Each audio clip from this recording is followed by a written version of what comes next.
All right. So Pulse, a 2006 American remake of the Japanese film Pulse, or as they call it there, Cairo. And this, so I've heard about this. I've watched Fayless's review of this, so I know about this movie. But this, watching it, it's different watching someone's review and then actually watching the movie. Watching this movie, this is the most 2000s horror movie I've ever seen. And that's not a positive. It's very much very 2000s. Even the cast. You have Kristen Bell. Kristen Bell from Veronica Mars. Sam Levine from Freaks and Geeks. Christina Milian, she's a singer. She's acted in a few things. Rick Gonzalez, who was in who would go on to be on Reaper, a short-lived TV series on the CW, which I do want to cover at some point, and also Arrow, with a lot less hair. You play, and Jonathan Tucker, who was in the Texas Chainsaw Massacre remake, and I did not realize it was him at all. And at the beginning of this, until the part where it's like a email message where he's talking to Kristen Bell, and then I heard the voice. Wait, that's the guy from Texas Chainsaw Massacre remake. Jonathan Tucker. Yes, I didn't see his name pop up on the thing. Yes, and if not only that, there are two cameos from two actors / actress that you wouldn't think would be in a 2000s horror movie like this. We'll get to it. But the story here is internet ghosts. So there's the guy, his name is Josh. It's Jonathan Tucker's character, and he's doing something with his computer, and something reaches out, eats his face. And we cut to his girlfriend, Maddie, with two T's. Not two D's as it should be spelled, but Matty with two T's. Who the hell spells their name like that? But she's with her friends at a bar.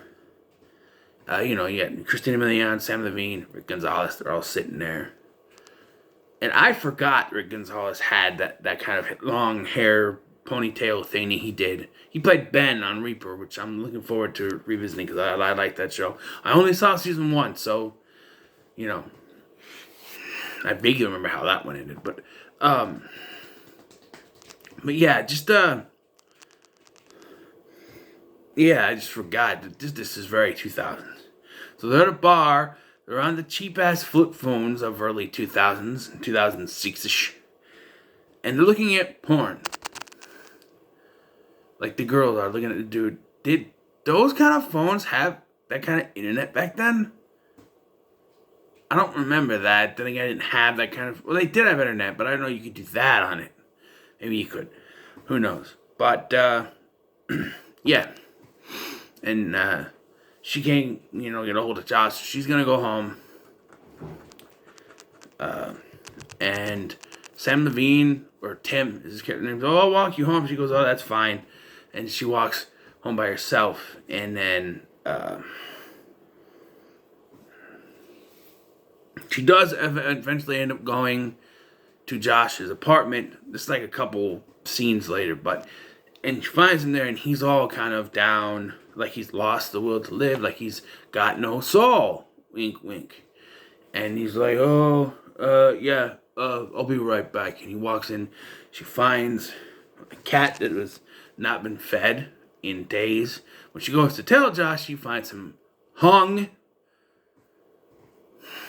He hung himself. It bugs me that people keep saying hanged. It doesn't sound right. Hung sounds right. It might not be right, but it sounds better. But he hung himself. And, but when you hang yourself, you don't die right away unless your neck snaps. So I don't understand that. But anyway, so her boyfriend's dead, and then a few days later after his death, she starts getting messages from him saying, "Help me." This is where the plot starts to get confusing for me because they hinge on one single thing that makes no sense.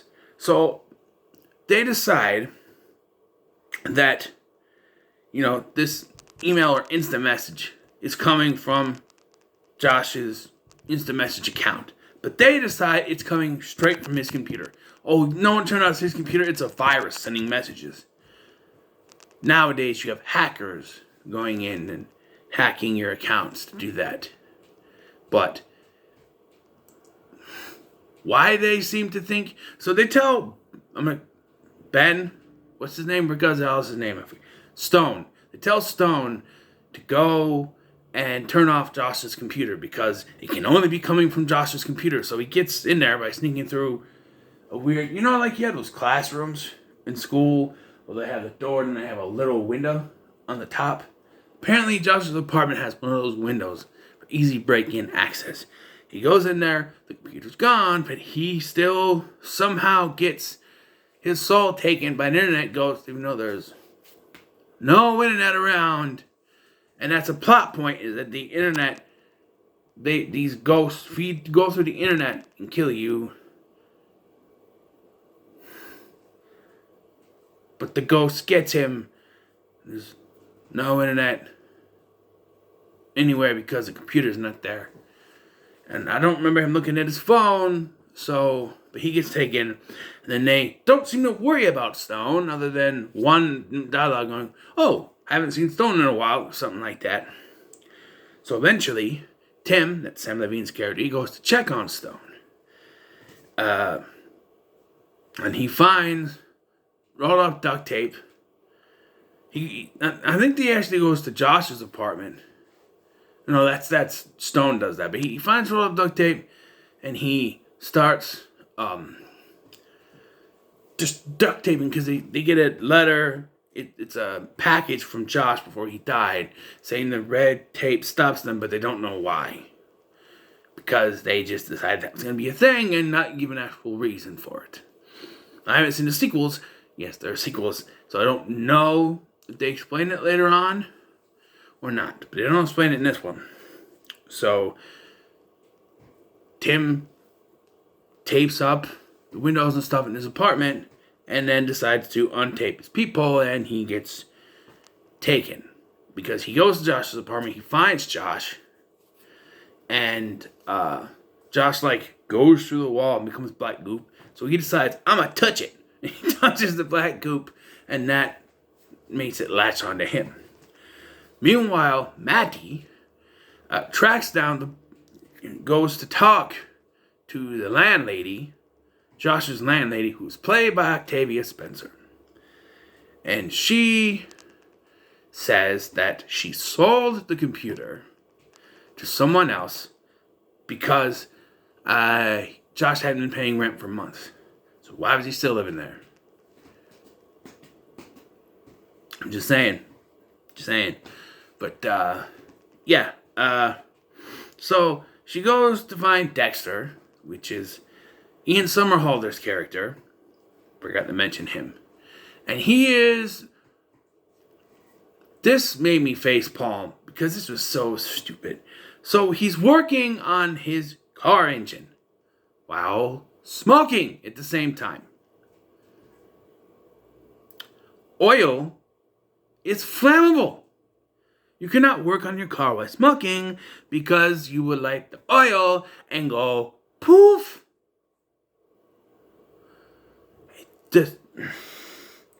I can't escape from stupidity with smoking. First, Tammy and the T-Rex with smoking during an operation and in a hospital. And now, while working on your car, that's dangerous. So she immediately shows up and accuses him without even asking. Stop sending me messages.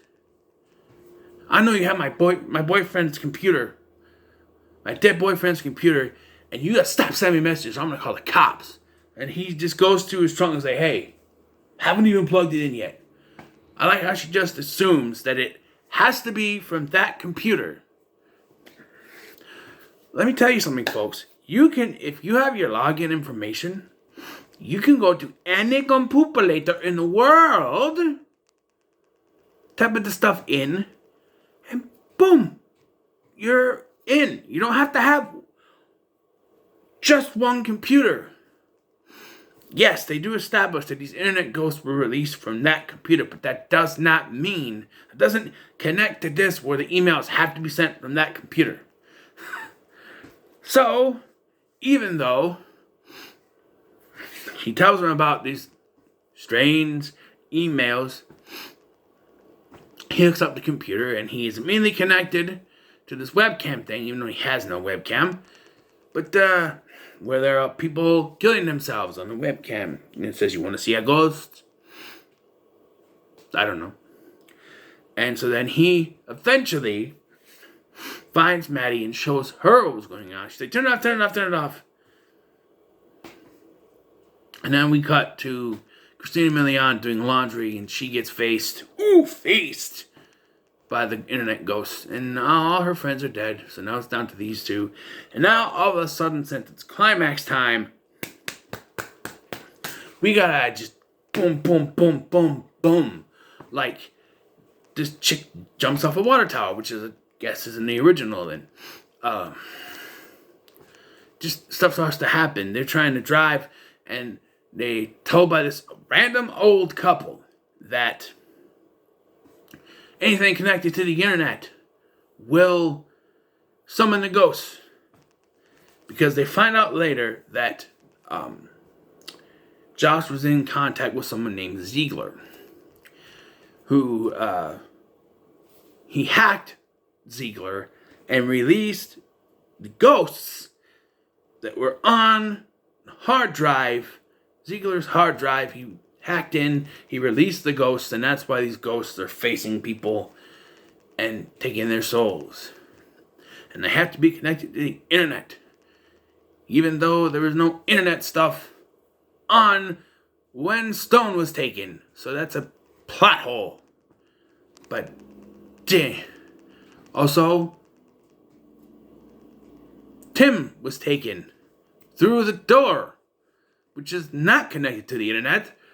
But all the other deaths, in this, besides the suicide, there are suicides, but all the other times people are faced is when the internet is around. But you don't see the internet on. Like, specifically, they're driving in a car, and they're, like, parked on the side of the road. They're sleeping while faced right next to each other, like nose to nose. Who the hell sleeps like that? Even if you're sleeping in each other's arms, one of you is facing down and the other one facing down. On top of that, you don't sleep like that. That's uncomfortable. You're breathing on each other. Yeah. What if one of you has bad breath? So they hear a news report that anything electronic, like the old people said, is connected. If you have something that is connected to the internet,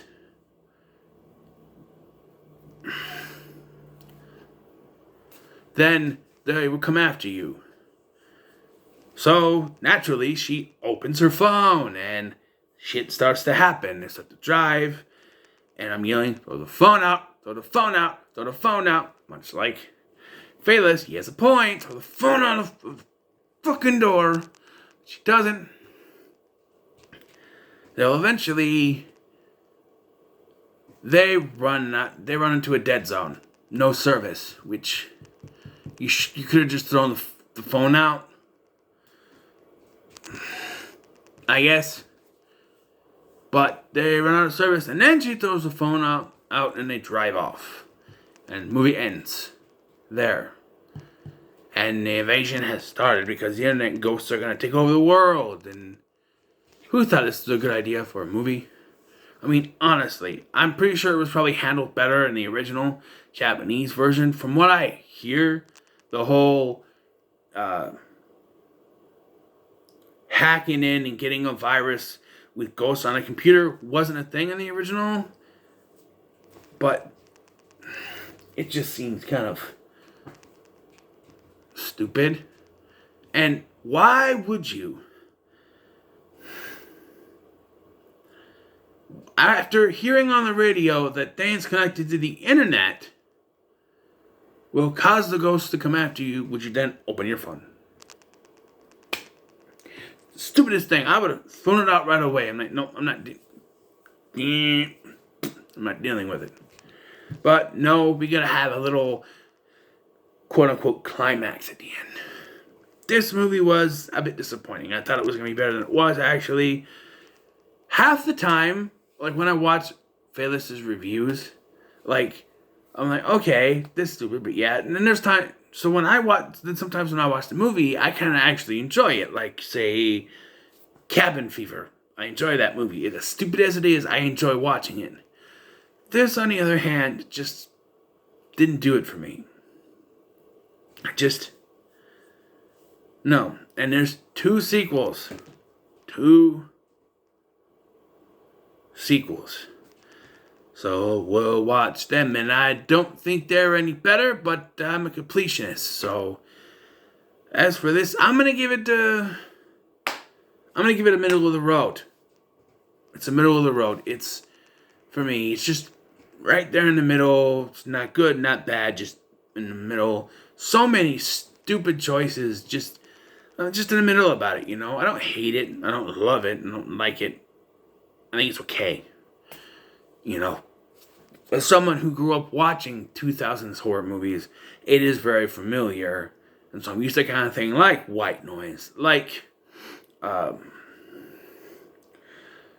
Grudge, The Ring, those kinds of things. Although The Grudge and The Ring handle it better. Mirrors, you know, those sort of things. But it's just middle of the road for me. That's all. So what are your thoughts on Pulse? Let me know in the comments below. Make sure to like, share, and subscribe. Thanks for watching. I've been Scotty. I'll see you in the next one.